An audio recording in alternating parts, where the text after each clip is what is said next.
La Constitución española de 1978 recoge en el título 9 la creación del Tribunal Constitucional. El tribunal se pone en funcionamiento por la Ley Orgánica 2/1979 de 3 de octubre. En su artículo primero, la Ley Orgánica señala que el Tribunal Constitucional, como intérprete supremo de la Constitución, es independiente de los demás órganos constitucionales y está sometido solo a la Constitución y a la presente Ley Orgánica. Es único en su orden y extiende su jurisdicción a todo el territorio nacional. La Ley Orgánica se ha ido modificando, actualizando por leyes orgánicas posteriores.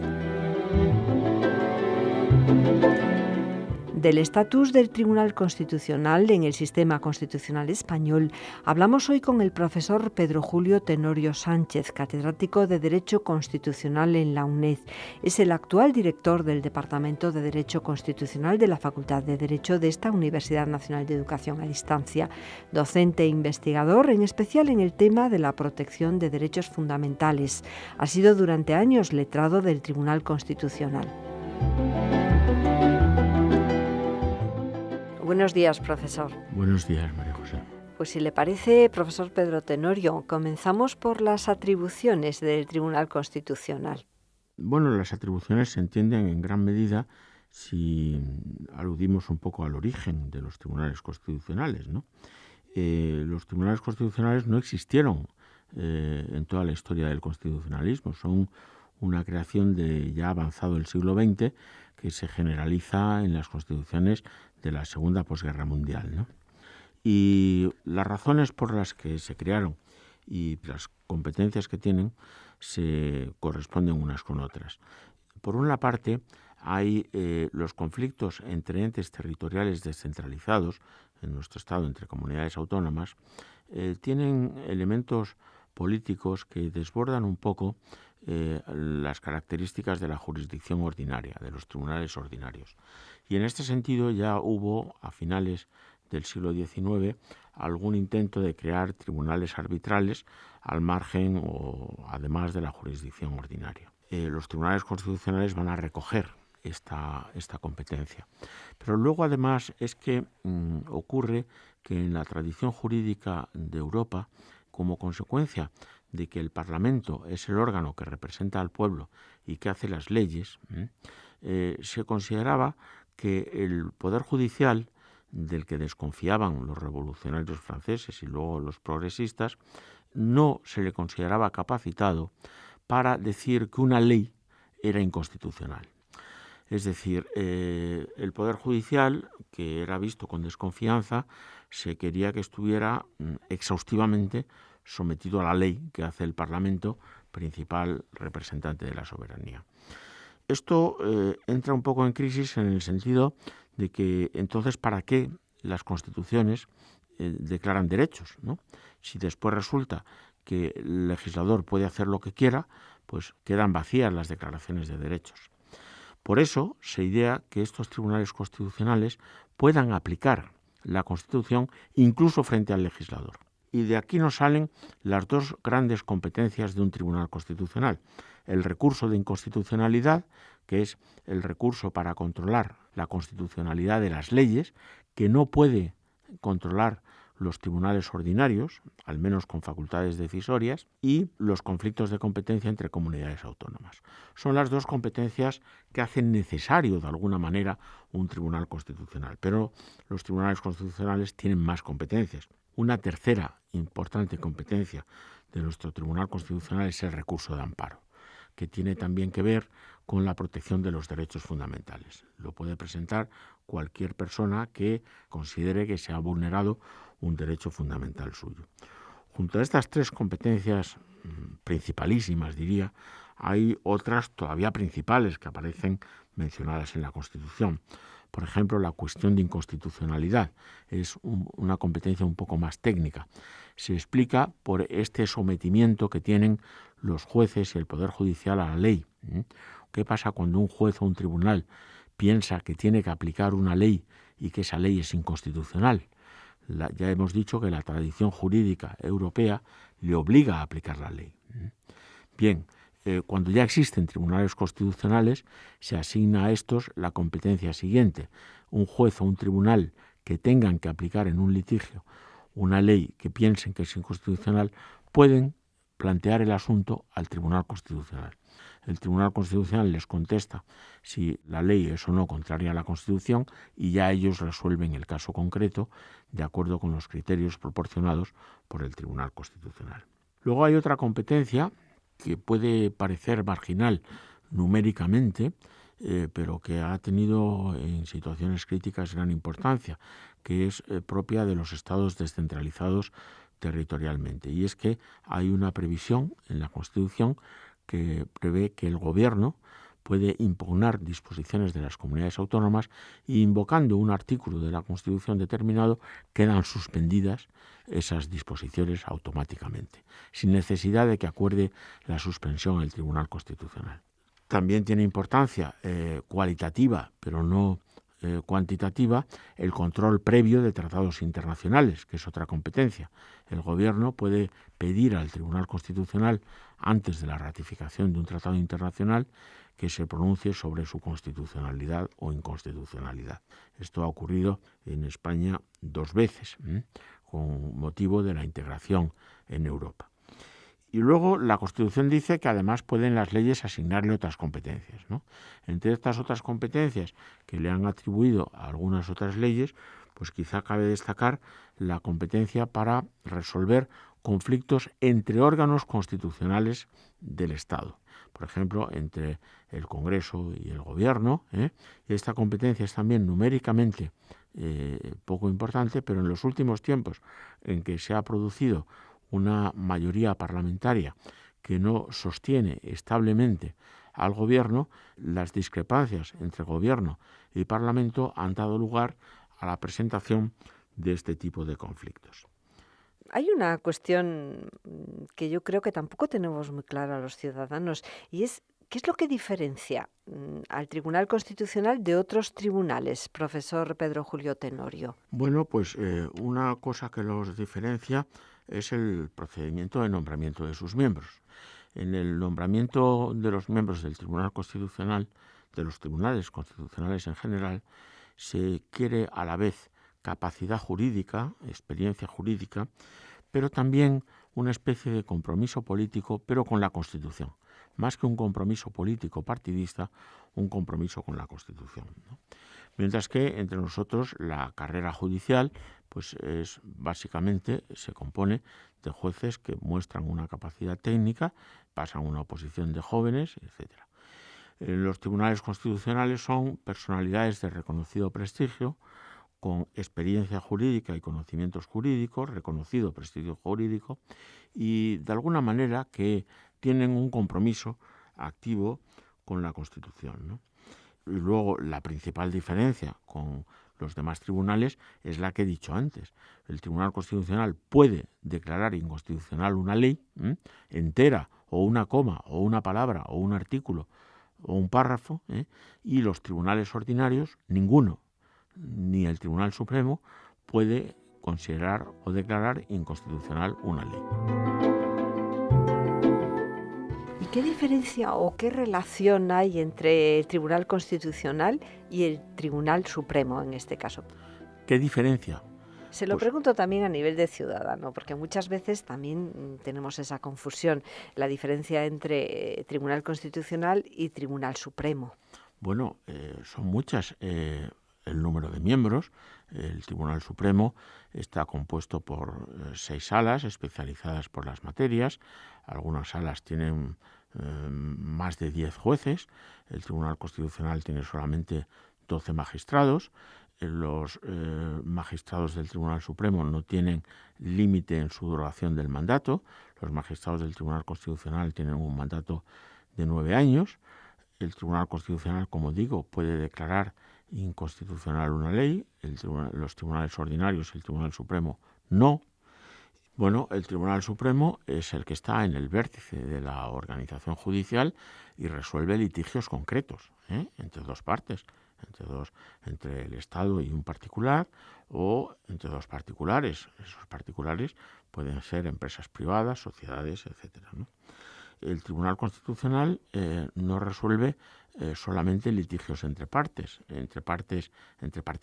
entre ciudadanos, sino que resuelve conflictos entre determinados sujetos que son de alguna manera políticos, ¿no? Por ejemplo, el control de constitucionalidad de una ley no es un procedimiento que podamos poner en movimiento cualquier ciudadano, sino solamente determinados sujetos, ¿eh? Pues el presidente del gobierno, 50 diputados, 50 senadores. O sea, los litigios ante el Tribunal Constitucional los puede plantear quien los puede plantear. Es decir, en las diferentes competencias, la ley orgánica y la Constitución precisan qué sujetos pueden plantear, pueden poner en movimiento al Tribunal Constitucional para resolver ese asunto. Solamente tienen en común con el Tribunal Supremo que cualquier litigio que se plantea ante la jurisdicción ordinaria puede acabar en el Tribunal Constitucional, porque a lo largo de ese litigio se puede vulnerar un derecho fundamental y resulta que el Tribunal Supremo es el supremo intérprete de la legalidad ordinaria, de las leyes y normas subordinadas a la ley, pero el Tribunal Constitucional es el supremo intérprete de la Constitución, como hemos visto al comienzo. Y entonces la discusión se plantea, o la fricción entre ellos, se plantea en quién determina cuándo se está ante un problema de incumplimiento de la Constitución y cuándo se está ante un problema de legalidad ordinaria, porque la legalidad ordinaria y la Constitución están imbricadas. Es muy difícil deslindar dónde empieza la legalidad, dónde termina la legalidad ordinaria y dónde empieza la Constitución. Por eso se ocasionan conflictos entre Tribunal Supremo y Tribunal Constitucional, porque el Tribunal Supremo ve con malos ojos que el Tribunal Constitucional, que es el que resuelve después de la jurisdicción ordinaria, diga: ustedes, jueces de la jurisdicción ordinaria, lo han hecho mal, han vulnerado un derecho fundamental y anulo su decisión, ¿no? Pero el problema está en que el Tribunal Constitucional, aunque repite hasta la saciedad que el Tribunal Supremo es supremo en la legalidad, en la interpretación de la legalidad ordinaria, lo que es inevitable es que quien decide en última instancia cuando hay un problema de garantías constitucionales, un problema de constitucionalidad, o cuando el problema se limitaba a la interpretación de la legalidad ordinaria, es el propio Tribunal Constitucional. Y esto ocasiona a veces la indignación del Tribunal Supremo, que considera que el Tribunal Constitucional se ha extralimitado y no ha respetado su condición de supremo intérprete de la legalidad ordinaria. Aunque hay que decir que hace ya quizá casi 10 años que las relaciones son pacíficas y no está habiendo fricción entre los dos tribunales, ¿no? Bueno, estamos hablando de un tribunal que tiene relativamente pocos años, el Tribunal Constitucional actual, porque nuestra Constitución pues está a punto de cumplir sus primeros 40 años. Y precisamente estamos hablando con el profesor Pedro Julio Tenorio, catedrático de Derecho Constitucional en la Facultad de Derecho de la UNED, que además ha sido letrado del Tribunal Constitucional. Estamos hablando de ese estatus del Tribunal Constitucional en el sistema constitucional español, y quizás de cara al ciudadano, pues recordamos que el título 9 de la Constitución española de 1978 recoge la creación del Tribunal Constitucional. Hemos mencionado la ley que lo pone en marcha y después pues hay nueva legislación, y viendo los artículos de este título 9 de la Constitución, en concreto el 162, no son muchos artículos, pero están muy bien redactados y muy claros, y justamente en este artículo 162 de la Constitución se señala quiénes están legitimados para interponer los dos tipos de recursos que expresamente se recogían en este artículo y que antes nos ha mencionado el profesor Pedro Julio Tenorio: el recurso de inconstitucionalidad y el recurso de amparo. ¿Quiénes, profesor, están legitimados para presentar estos recursos? Bueno, pues para interponer el recurso de amparo está legitimado cualquier persona, persona natural, persona física o persona jurídica, que considere que se ha violado un derecho fundamental. Ahora bien, hay que tener en cuenta aunque hay que hablar mucho del recurso de amparo, que no podemos ir directamente al Tribunal Constitucional. Para acudir al Tribunal Constitucional y que se nos admita nuestra queja, tenemos que haber agotado la vía judicial previa. Nosotros nos tenemos que dirigir primero a los tribunales, porque los tribunales tienen que aplicar también y aplican también la Constitución. No se puede confundir lo que he dicho antes, de que el único que puede declarar la inconstitucionalidad de una ley sea el Tribunal Constitucional. No se puede confundir y creer que los tribunales ordinarios no tienen que aplicar la Constitución. Sí, la tienen que aplicar. Precisamente por eso, si creen que en un caso límite hay una contradicción entre la ley y la Constitución, tienen que acudir al Tribunal Constitucional y plantear cuestión de inconstitucionalidad. Pero todos los jueces, todos los tribunales, en todo tipo de procesos, tienen que aplicar los derechos fundamentales. Después insistiremos más en el recurso de amparo. En el otro caso, el recurso de inconstitucionalidad. El recurso de inconstitucionalidad lo pueden presentar el presidente del Gobierno, 50 diputados, 50 senadores, el defensor del pueblo y los consejos de gobierno y asambleas legislativas de las comunidades autónomas. Es el que tiene por objeto normas con rango de ley. Es decir, pues el presidente del Gobierno puede impugnar una ley de una comunidad autónoma, o una comunidad autónoma, su consejo de gobierno o su asamblea legislativa pueden impugnar una norma del gobierno, una ley del gobierno. Y luego 50 diputados o 50 senadores es una figura que da juego para la protección de las minorías.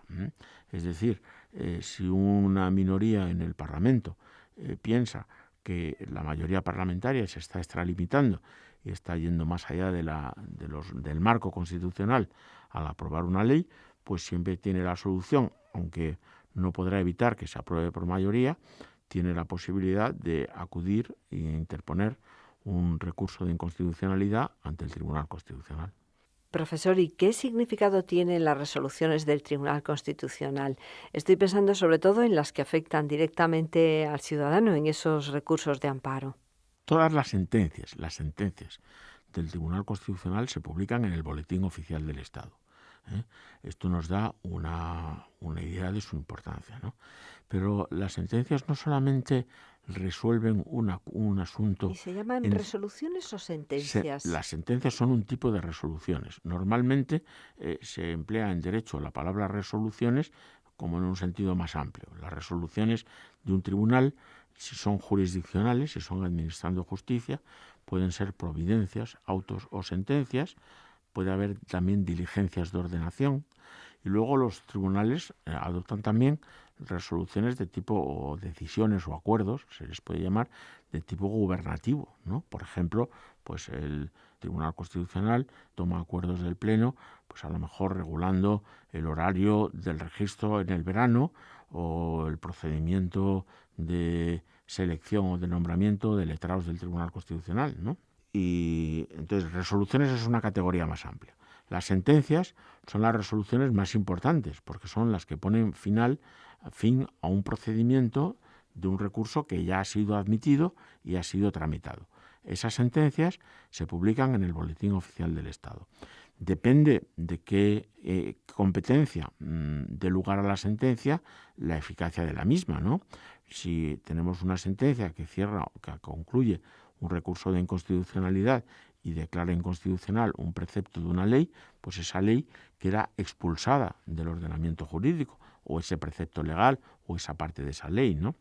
Si estamos ante un recurso de amparo, también depende de lo que diga el fallo. Dará la razón a una de las partes, otorgará o no otorgará el amparo y precisará, con el detalle que considere necesario, los efectos, ¿no? Y luego, en sus consideraciones jurídicas, el Tribunal Constitucional va formulando doctrina. Es decir, la fundamentación de sus sentencias tiene valor de doctrina que, según el artículo 5 de la Ley Orgánica del Poder Judicial, debe ser aplicada en todo tipo de procesos por los tribunales ordinarios. Así que la importancia de las sentencias del Tribunal Constitucional, aunque es matizable según el tipo de proceso que concluya, a que dé lugar, pues son muy importantes, ¿no? El incumplimiento, el Tribunal Constitucional además tiene poderes para ejecutar para resolver las incidencias que surjan en la ejecución de sus sentencias. En este propósito me viene a la memoria a lo mejor una anécdota importante. Aunque ya las facultades del Tribunal Constitucional en ejecución de sentencias eran recogidas desde la formulación inicial de la ley en términos muy amplios que le hubieran permitido adoptar muchas resoluciones, hubo una reforma de la Ley Orgánica del Tribunal Constitucional reciente, de hace un año o dos, que le permitió imponer multas coercitivas. Imponer multas coercitivas consiste en imponer multas que suponen una multa al obligado personalmente a cumplir una sentencia, que se reproducen en días o en semanas, en el plazo que establezca el tribunal, todo el periodo de tiempo que no se cumpla la resolución. Hubo, cuando se estableció esta posibilidad del Tribunal Constitucional explícitamente, hubo quien dijo que esto no se iba a aplicar nunca y que no tenía sentido. Sin embargo, creo que es muy interesante señalar que ha dado un gran resultado en el problema insólito que ha tenido que afrontar nuestro Tribunal Constitucional con el intento de secesión de Cataluña, ¿no? Durante el procedimiento de celebración de un referéndum para la independencia, el gobierno venía impugnando ante el Tribunal Constitucional toda una serie de leyes y otro tipo de disposiciones que aprobaba la Comunidad Autónoma de Cataluña, hasta que se llegó al momento del referéndum. Y en el momento del referéndum también se iban impugnando decisiones concretas. Como se estaba avanzando en el procedimiento de celebración del referéndum, hubo un momento en que se iban a nombrar los órganos electorales, los órganos de control del referéndum. Y entonces el Tribunal Constitucional, a instancias del Gobierno, que pidió que ejerciera sus facultades, impuso multas coercitivas a los órganos que, si no revocaban sus nombramientos de Junta Electoral y desistían de conducir el procedimiento electoral. Bueno, no pasaron 24 horas. Me parece que las multas eran según la categoría de la persona, según el rango jerárquico, eran de 6 y de 12.000 euros al día, las multas coercitivas. No pasaron 24 horas y todos los afectados habían dimitido de sus cargos, con lo cual el procedimiento para legalizar, dar una apariencia de legalidad al referéndum quedó cerrado, quedó impedido. De esta manera quedó deslegitimado formalmente todo el proceso, ¿no? No es que uno conozca toda la historia de todos los tribunales constitucionales, pero creo que es un evento muy interesante a destacar en la trayectoria de nuestro Tribunal Constitucional, porque nunca un Tribunal Constitucional se ha visto en la tesitura que se ha visto el nuestro, de afrontar que las autoridades del propio Estado, de manera tan insistente, lleguen a estos extremos de incumplimiento de la Constitución, ¿no? Y se ha puesto a prueba las facultades de los tribunales constitucionales para enfrentarse a estos problemas, y creo que con este mecanismo la intervención de nuestro Tribunal Constitucional resultó muy exitosa. Bien, son muchos los casos que a veces a un ciudadano pues nos pasan desapercibidos si no conocemos los entresijos, pero yo creo que entrevistas como esta, que le agradezco, profesor Tenorio, pues nos acercan un poco más a lo que es la legislación y a lo que es el sentido y el significado de nuestras instituciones, y en este caso del Tribunal Constitucional. En sus publicaciones vemos pues no solamente textos que se refieren al derecho de la Unión Europea o al derecho constitucional, al derecho internacional también, sino sobre todo a cuestiones de protección de derechos fundamentales, y en concreto también sobre el derecho de amparo, el recurso de amparo. ¿Qué es lo que significa este recurso, profesor? El recurso de amparo es, ante el Tribunal Constitucional, es un último remedio que tenemos todas las personas para que, si consideramos que se ha vulnerado un derecho fundamental de los protegidos en la Constitución por esta medida, podamos obtener una sentencia favorable. No todos los derechos que están en la Constitución están protegidos por recurso de amparo ante el Tribunal Constitucional, ¿no? Solamente los derechos que están entre los artículos 14 a 29, pues la igualdad, el derecho a la vida, el derecho de reunión, la libertad de expresión, el derecho al honor, la intimidad, la propia imagen, el derecho de sindicación, el derecho de asociación, etcétera. Estos derechos están protegidos por recurso de amparo ante el Tribunal Constitucional, pero como creo que he dicho antes, nosotros no iremos nunca al Tribunal Constitucional directamente, porque entonces nos dirá el Tribunal Constitucional que no hemos agotado la vía judicial previa. Nosotros, si consideramos que se nos ha vulnerado un derecho fundamental, lo tenemos que plantear por el procedimiento que he establecido en las leyes ante la jurisdicción ordinaria, ante los tribunales competentes. Y si fracasa nuestro intento de obtener un reconocimiento de esa vulneración y un restablecimiento de la normalidad ante la jurisdicción ordinaria, entonces ya podemos ir al recurso de amparo ante el Tribunal Constitucional. Hay que decir que, de todas formas, el recurso de amparo, que fue muy importante en los años inmediatamente posteriores a la aprobación de la Constitución, está mutando o ha cambiado de significado en lo siguiente. Hay que tener en cuenta que en los años inmediatamente posteriores a la aprobación de la Constitución era importante que la jurisdicción ordinaria, que los tribunales, que estaban habituados a considerar que la Constitución era programática y que los derechos fundamentales se aplicaban tal y como los desarrollaba el legislador, tuvieran un control por parte de un tribunal constitucional, ¿no? Sin embargo, con el paso de los años, esta competencia del Tribunal Constitucional para resolver recursos de amparo se hipertrofió. Era muy abundante, ha llegado a rebasar la cifra de 11.000 los recursos de amparo planteados al año ante el Tribunal Constitucional. La inmensa mayoría de estos recursos de amparo eran inadmitidos y el tribunal dedicaba demasiado esfuerzo a esta competencia, que en realidad no es una competencia estrictamente necesaria en un tribunal constitucional. Por ejemplo, el Tribunal Constitucional italiano no la tiene, ¿no? Y en el modelo continental que ideó Kelsen no es una competencia estrictamente necesaria de la justicia constitucional. Entonces, ya desde el siglo pasado se empezó a decir que, como ya la jurisdicción ordinaria aplicaba con normalidad los derechos fundamentales, había que disminuir los recursos de amparo. Y entonces, en 2007, se hizo una reforma de la ley orgánica y desde entonces es necesario que ante el Tribunal Constitucional, cuando vayamos a plantear un recurso de amparo, expliquemos no solamente que nos han vulnerado un derecho fundamental, sino que también tenemos que justificar lo que se llama especial trascendencia constitucional del recurso.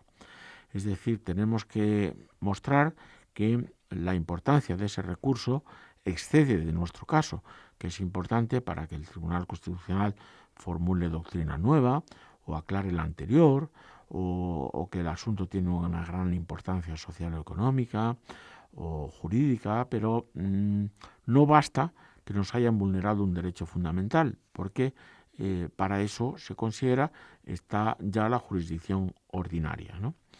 Y eso ha supuesto una mutación importante en el recurso de amparo y en la caracterización global del Tribunal Constitucional. Hacia el año 2004-2005, que es cuando el Tribunal Constitucional, el propio Tribunal Constitucional, por medio de sus presidentes y sus magistrados, pidió al legislador, pidió a través de sus memorias y de diálogos informales, la modificación de la ley orgánica del tribunal para evitar esta sobrecarga de trabajo del tribunal, ¿no? Y Y en esa ley que nos mencionaba, la Ley Orgánica 6/2007 de 24 de mayo, pues ya se recoge esto que nos comentaba.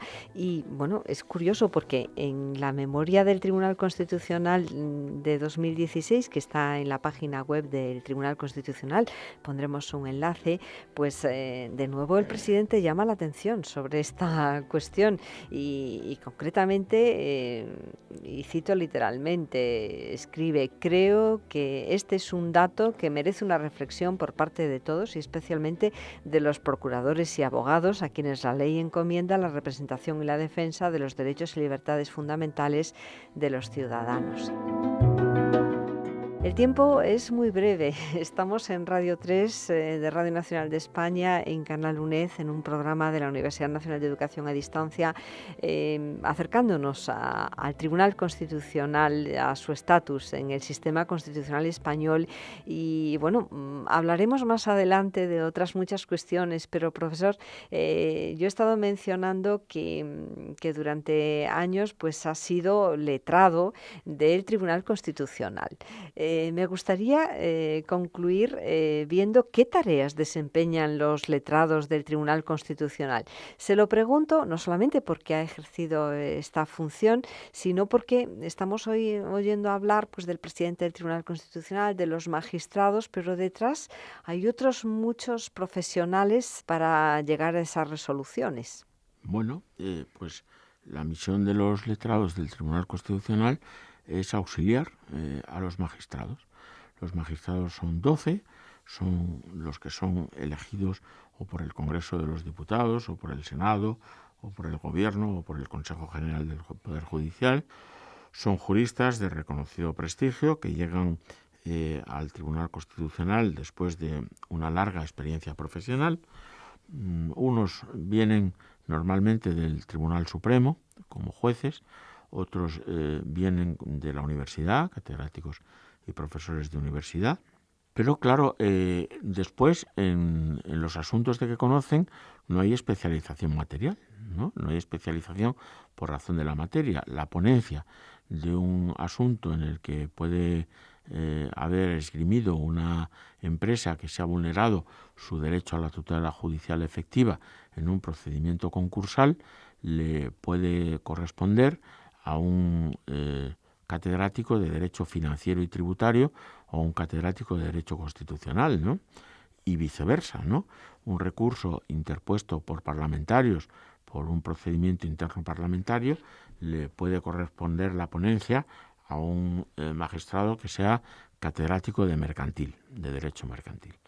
Entonces, lo que se tiende a hacer con el cuerpo de letrados es tener una facultad de derecho en pequeño, es decir, especialistas en todas las materias, de tal forma que los diferentes magistrados en los diferentes asuntos sean auxiliados por especialistas. Esta es la misión de los letrados, el asesoramiento a los magistrados. El letrado tiene que estudiar y conocer a fondo la jurisprudencia del Tribunal Constitucional, tiene que avisar, hay que velar por la continuidad en la jurisprudencia del Tribunal Constitucional. El Tribunal Constitucional no puede contradecirse a sí mismo, no puede contradecirse inmotivadamente, salvo que extraordinariamente reflexione y considere que tiene que cambiar su jurisprudencia. Lo que no puede es incurrir en contradicciones por inadvertidamente. Los letrados deben de estudiar los diferentes asuntos desde el punto de vista de la jurisprudencia y antecedentes del Tribunal Constitucional y desbrozárselos a los magistrados, señalándoles pues las opciones que ellos creen que puede haber para resolver el asunto de que se trate, siempre respetando la jurisprudencia. Pero los que toman las decisiones son los magistrados, de tal forma que eventualmente, si un magistrado pues no está de acuerdo con cómo le está trabajando un asunto un letrado, pues pide a la Secretaría General que le ayude otro letrado distinto en ese asunto o en general y le ayuda otro letrado. Es decir, que los magistrados son los responsables y son los que trabajan. Quisiera contar una anécdota de un gran magistrado del Tribunal Constitucional y gran profesor de Derecho Administrativo, Fernando Garrido Falla, que en un artículo que publicó en la revista de la Real Academia de Jurisprudencia y Legislación, decía que él, estamos hablando de una persona que había sido, creo, número 1 como letrado de las Cortes, que era catedrático de Derecho Administrativo también con el número 1, y que tenía otras 2 oposiciones, creo, con el número 1, y que consideraba que las oposiciones eran la contribución de España a la democracia, una persona acostumbrada a prosperar mediante el estudio y por lo tanto un trabajador infatigable, decía en ese artículo que nunca había trabajado en ningún sitio donde hubiera tal espíritu de emulación y tal ambiente de trabajo como el que existe en el Tribunal Constitucional, que había tenido que trabajar allí más que en ningún sitio en su vida, ¿no? Yo creo que eso además se refleja precisamente en la consolidación de la democracia día a día y cotidianamente. Por eso le agradezco muchísimo esta entrevista, por habernos acercado a esta institución, el Tribunal Constitucional. Y como digo, me gustaría más adelante volver sobre estos pasos y profundizar en alguno de los aspectos que hoy solamente hemos apuntado. Muchísimas gracias, profesor Pedro Julio Tenorio. Yo soy un enamorado de la UNED y de la justicia constitucional, así que estoy a vuestra disposición siempre que queráis. Muchísimas gracias. Como decía, catedrático de Derecho Constitucional en la Facultad de Derecho de la UNED, es actualmente el director del Departamento de Derecho Constitucional. Hemos mencionado algunos aspectos de su currículum y precisamente al hilo del último dato que nos apuntaba el profesor Tenorio, pues él es también académico correspondiente de la Real Academia de Jurisprudencia y Legislación. Muchísimas gracias y hasta otro encuentro. Muchas gracias a vosotros. Sin distancias, un programa de la UNED en Radio 3, en YouTube y en Canal UNED, canal.uned.es, con enlaces de interés sobre los temas propuestos.